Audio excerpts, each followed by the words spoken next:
I walked into that doctor's office like terrified. Obviously, it was 5 days before my flight to Vegas. I didn't know if I'd be able to get on that flight. I didn't know if I'd be competing at the Olympia.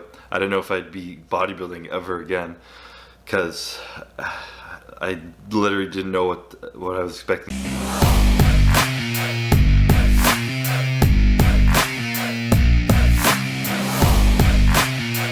All right, what's going on, you guys? Nick here with Nick's Around the Power. So I want to talk about Chis Bumstead in this video, specifically his Olympia appearance and why he did not win the 2018 Classic Physique Olympia. So Chis Bumstead is a guy that had a lot of hype going into the 2018 Mr. Olympia, from myself included. He took second at the 2017 Mr. Olympia, where a lot of people felt he should have won. And a lot of people were expecting him to win this year. So last night, Chis Bumstead posted a video to his YouTube channel. It's about a 30-minute video. And if you guys haven't seen it, I'll give you guys the Cliff Notes recap right here. So essentially, he's talking about his Olympia prep and what went wrong during his Olympia prep. So at 4 weeks out from the Olympia, Chris was actually admitted to the hospital. Now, Chris was having issues with water retention and specifically the swelling of his legs. Now, this photo right here is a photo Chris showed in his video of his leg at 4 weeks out from the Olympia.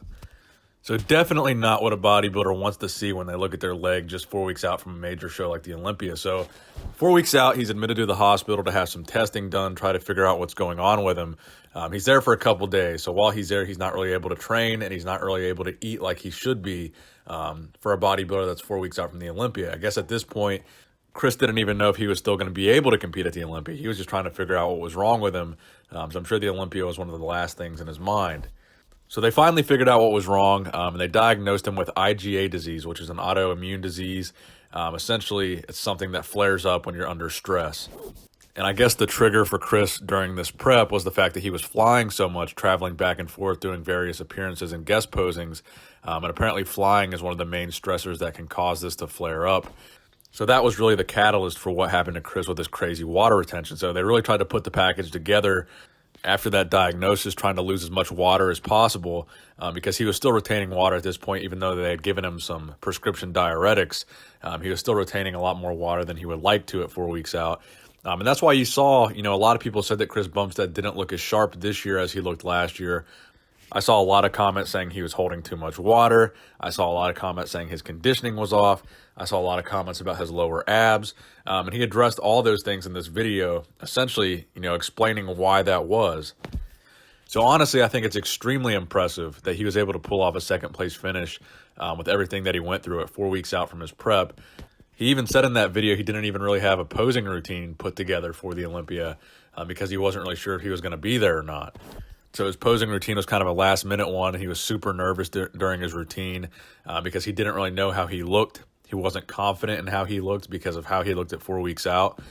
So really, it is amazing to me that he was able to take second. And I'm super happy for him, really. Breon did deserve to win this year. There's no doubt about it. He was on point. His conditioning was good, and he did have Chris beat. But honestly, even when I saw all those comments about Chris's conditioning, Chris being off, Chris looking watery, I didn't think he looked horrible. I didn't think he looked that bad, and I still thought he looked like a second-place finisher at the Olympia. He looked like a top 2 guy. So I didn't even really notice that anything was significantly off with his physique. So it really is incredible what he was able to pull off, considering that he went through this crazy thing at 4 weeks out. So if you guys have not seen Chris's video, I'm going to link that in the description box below if you want to watch the whole thing. Thank you guys for watching the video, and please give it a thumbs up if you enjoyed it. Nick Strength and Power, signing out.